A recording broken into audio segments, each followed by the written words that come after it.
Today's voiceover talent is more than just a pretty voice. Pretty voice. Today's voiceover talent has to be a boss. A boss. Join us each week for business owner strategies and success with your hosts Ann Ganguzza and Gabrielle Nistico, along with some of the strongest voices in our industry. Rock your business. Rock your business. Rock your business. Like a boss. Like a boss. Rock your business like a boss. Rock your business like a boss. A VOBoss. A VOBoss. A VOBoss. Welcome, everybody, to the VOBoss podcast. I'm your host, Ann Ganguzza, along with my VOBoss bestie, gosh darn it all, Gabby Nistico. Hi. Gabby. The question of the day that I see over and over and over again, and I'm sure you do too, right? Yeah. In all of the voiceover forums. The question of every day. How much, Gabby? How much should I charge? Oy. Right? I get that question so many times. If I were to charge I know. a nickel every time. What I find funny is not only the people that do that, but they, of course, caveat the post with, I checked the GVAA rate guide and they're frantic. You know, Gabby, my first initial response is, because everybody's frantic, right? When all of a sudden they're like, oh my gosh, my client just contacted me and they want to know how much I'll charge. Can you please just, and then they need me like instantaneously to tell them, right? Without me knowing much of the details. What in goodness gracious they should be charging. And I just have to sit back and go, wow. There's so many answers, floating around my head. But first and foremost, yes, the GVAA rate guide. If it's not there, which I think I love the GVAA rate guide, Gabby, I know you do too. Yeah. It's a wonderful, wonderful resource. But hey, guys, it is your business, right? Sometimes you just gotta go and quote and pull it out from we don't know where. Or maybe I do know where, but I can't say it. guys, we're in so much new territory, right? Yeah. There's so many new applications for voice, things that are not tried and tested yet. Rate guides, any rate guide is only going to address things that are repetitive and that have metrics and data that can be pooled together to come up with averages. And it should be noted that it is a guide, guys. Yeah, it's not only. set in stone, right?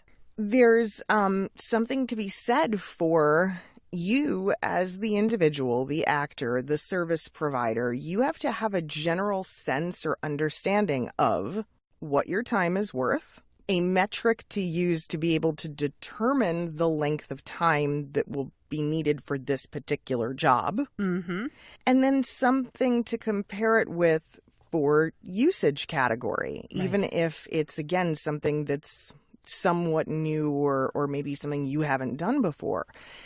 And with that, you've got to have at least some rough ideas because, Ann, you're right. I mean, the fact that people panic and they think that there's some... Oh, my God, magic number. Yeah, there's some set in stone thing that they're missing. I get the same thing. And when my talent do that to me, my students or friends, and they go, what do I charge? The email they get back is me playing 20 questions. Right, me too. And there's a point in time where at the bottom of those 20 questions, I have to, I don't mean to be passive aggressive, but I end up saying something like, this is the conversation you should be engaging with your client. Yeah. And to determine this. Sometimes, guys, really, I mean, you just gotta bite the bullet. And sometimes there is no answer. There is no right answer. There's no wrong answer. There's only an educated guess. And sometimes you just grow a pair and quote. If I can say that, just quote. And how many times, Gabby, have I done that? I don't know. I have no idea, right? What do I charge? Oh my goodness. You can make an educated guess. You can research the market. You can make a baseline off of another rate guide. But sometimes there is no baseline and you just have to ask those 20 questions, those very important questions, which are how long, where, the essential questions that you need to ask. When. And once that is given to you, you then take your best educated guess. Look, I spent 10 years in casting, and I can tell you that only about 1 out of every 3 jobs was by the book. Standard, easy to look up, grab the SAG-AFTRA guide, find a number, and go with it. Everything else, essentially, we were arbitrarily making up a number. And especially now, right? The wild west of streaming digital media. Oh, my goodness. I don't want to make it sound like there's no science in it. The science comes from your own experience and your own, again, sense of your worth, or in my case, in casting, it was the worth of the talent that I was representing. But a lot of times we would just go, I don't know, let's throw this number out there and see what the client thinks. Exactly. I have no idea. All right, let's try this. That's me, right? See what happens. And, I think it should be noted, right? When we talk about the Wild West of digital streaming media, because of the fact it's so difficult to tell how many impressions are made, let's say an online streaming video, right? It's hard for us to know how many times have people seen that video or heard that voice. And because the on the back end, the logistics, they're still being developed. It's like baby technology. Oh, yeah. However, I will tell you that I think most of you that know me, my husband works in artificial intelligence now. And there are programs now being developed. Rest assured, being developed that can track the amount of impressions so that you can get, ratings back, when ratings were a thing, right? Nielsen ratings and how many people have watched your show, how many people have listened. Oh, it's absolutely coming, guys. It's coming. Yeah. I mean, and it does exist in broadcast, and that's it. And you're right. It is being developed. It is coming for the internet. We're just not there yet. And when not that just happens, the internet, streaming media. Yeah, exactly. And when that happens, you're going to have a much better idea as to how many times and where your voice is going to be heard, which will help you in terms of the quoting. And in the meantime, meantime, you've got to be brave, guys. You've got to be courageous. And if it's not there, you simply have to state it in your terms. Again, when, where, how much, and absolutely have to be specified in your specs when you're quoting. If you view the negotiating process as just that, a negotiating process, you have to assume that whatever number you throw out, the client is going to respond in kind and at least give you some idea of either, oh, that's reasonable, or that's way more than what I expected. And you take it from there to then maybe renegotiate the quote. And if you're concerned about that, there's a really easy way to handle it, which is that after you pick your number, in that same email, in that same phone call, you can say, well, I'm thinking that X is fair, but if your budget requires something else, we can talk about that. Yes, let me know. And that's always the second or third negotiation point, Gabby. You bring that up. And that's exactly what happens. And it'll be, okay, so here's my quote. Let me know if that fits within your budget. That's like my golden. All right, that's it. We're done with the podcast, right? It's my golden. I just gave away. That's it. My golden sentence. Let me know if it fits in your budget. It is that simple. And then they come back and you start to work that number. Because, you brought up Jerry, and we both love talking about our husbands. And I'm going to bring up James for a minute. He was an auto mechanic for many, many years. This happens all the time in other professions. It's not just us. Mechanics have these various guides and technologies that they can use to vet the cost of a job, the cost of the parts, the cost of labor. It's kind of already pre-calculated for them, which is why when you drop your car off and you say, okay, well, it's my alternator that needs changing, they can tell you exactly to the penny how much it's going to cost beforehand. However, he fixed cars for close to 20 years. The number of times he came home and would tell us a story about the hilarity of the person who goes, well, it's making a noise. Or there's a clunking or a this sound or a that sound. In the world of automotive anyway, that then is called diagnostics. Meaning we don't know what's wrong with it. Right. We have to figure it out. Ah, yes. And good so point. diagnostic labor, it's okay. It starts at this price. Yep. We can't tell you where it's going to cap because we don't know how long this is going to take.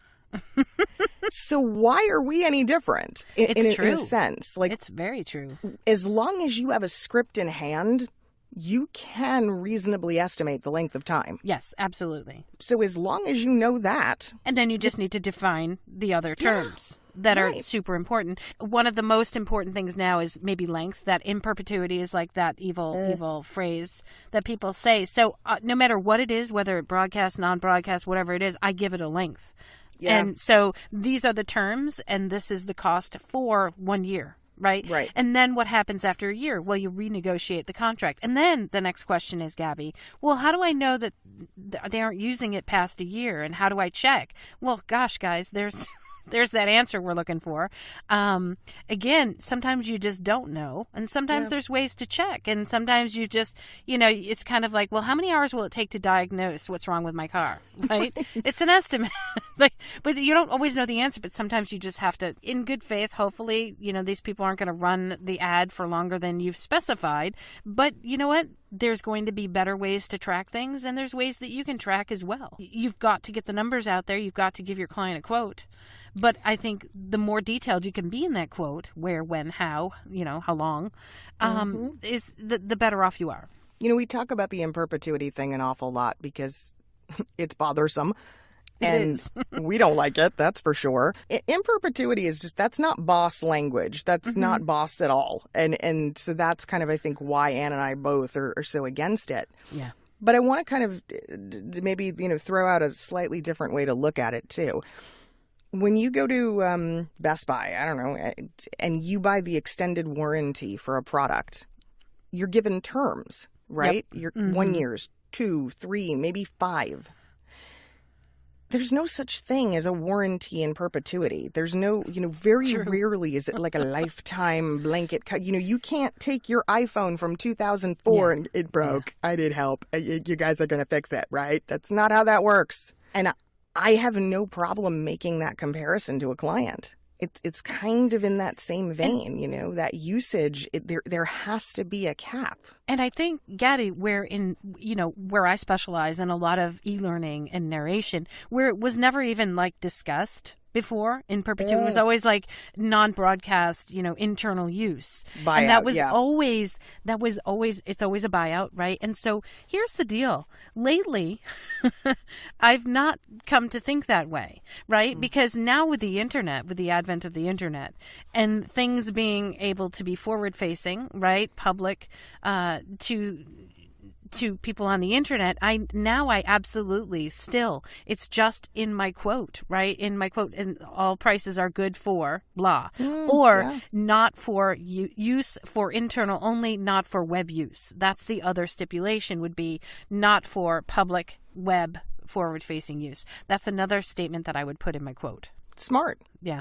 Graphic designers do the same thing. Mm-hmm. It's not any different. So do photographers. Yep.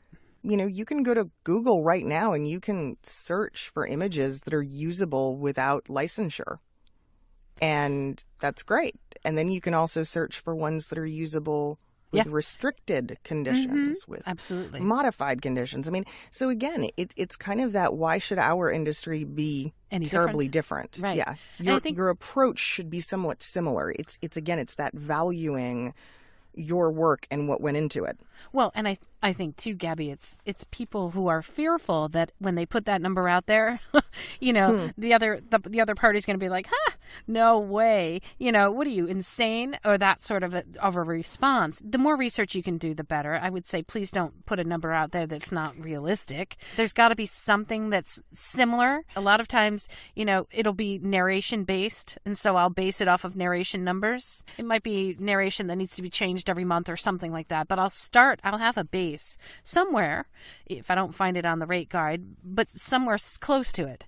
And then I'll make my own set of circumstances or it's for this long for usage here, not for use here. And basically that goes in my quote and in my invoice. I'm going to play devil's advocate for 1 second on that.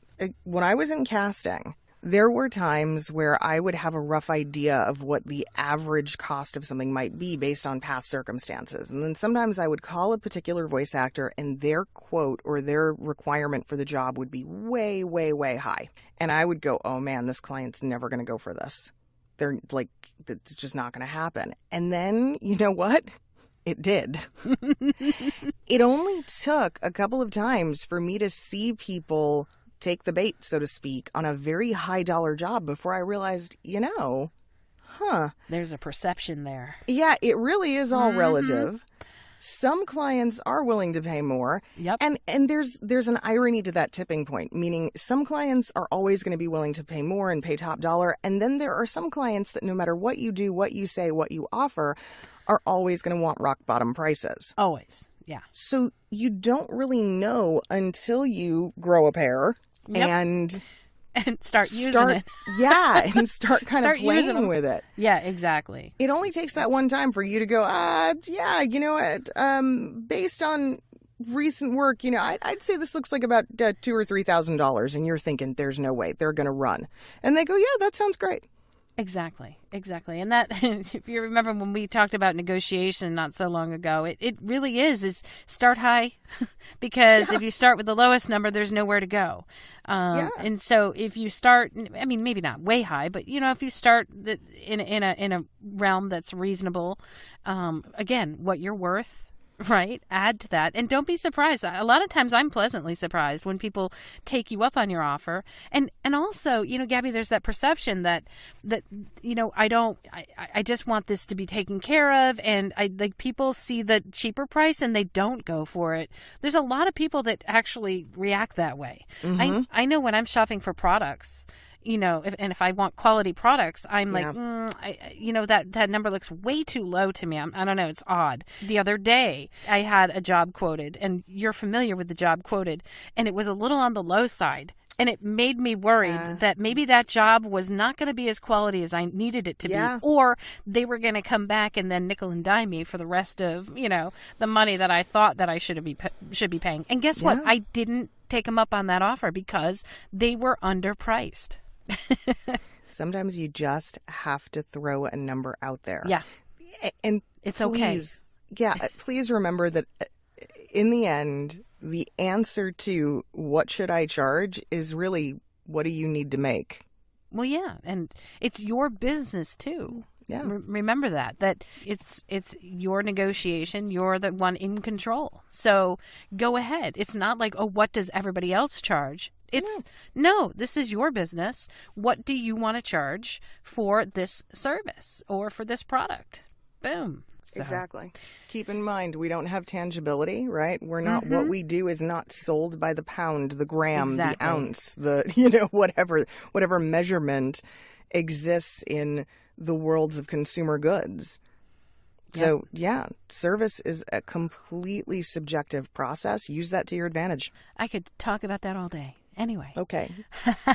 We can. Big shout out to one of our favorite sponsors, IPDTL, that allows Gabby and I to come together every week to talk to you guys about all the stuff we love to talk about at VOBoss. You can find out more at IPDTL.com. And of course, we want to talk a little bit about our latest sponsor who just got launched, and you know, Anne's got her profile set up, and I got mine set up, and we are ready to go. It's voiceovers.com. Your voice, your way, ethical, fair, transparent. Give them a shot, guys. Have a great week, guys. See you next week. Bye. Bye.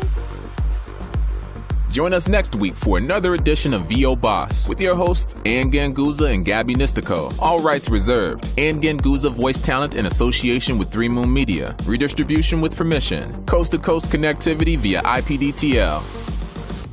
You shouldn't be embarrassed about that. Hold on. Shut up.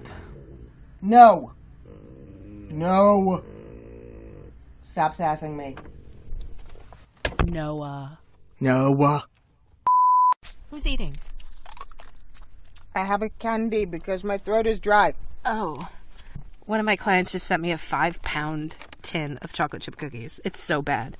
I am a chocolate chip cookie whore. Sorry. But I am. Wow. Yeah. You know I have that on tape, right?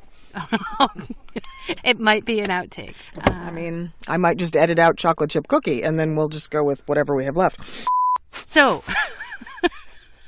No, but you can ask me what you like. Okay. It's fine. You know, I have no delusions of adequacy. So Gabby? Don't wake yes, her up. Anne? She was fine. I lost my whole sense of like closing out the show here. We have to do sponsors. So go ahead and do IPDTL, and then I'll do voiceovers.com. Okay, thank you. We gotta get in touch with. I was gonna say scrotum. Scrotum. What's their name? Socrum. Scopic. Scrotum. Oh my God. Oh my Lord. No, this is not an outtake. Trust me. I'm on my AT 2020. Wow. You cannot put it in my outtake. Okay. All right. Let me get myself in the booth. Get in there. Get Get in the damn booth.